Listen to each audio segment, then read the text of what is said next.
Welcome back to our channel. In this tutorial, we will guide you through the process of disabling sounds for a specific site in Chrome on your PC. By following these steps, you can customize your browsing experience and mute sound on specific websites. Let's get started. Step 1. Open Chrome. Launch the Chrome browser on your PC. Step 2. At the top right corner, click on the More button. It is represented by 3 vertical dots. Step 3. Select Settings from the drop-down menu. Step 4. Go to Privacy and Security in the Settings menu.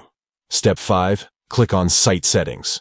Step 6. Click on Additional Content Settings. Step 7. Look for and click on Sound. Step 8. Next to Not Allowed to Play Sound, click on Add. Step 9.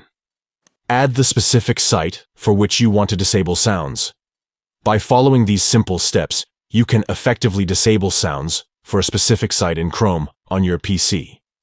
This allows you to personalize your browsing experience and have control over which websites play sound. We hope you found this tutorial helpful.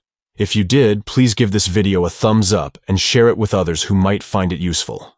Don't forget to subscribe to our channel for more helpful tips and tutorials. Thanks for watching.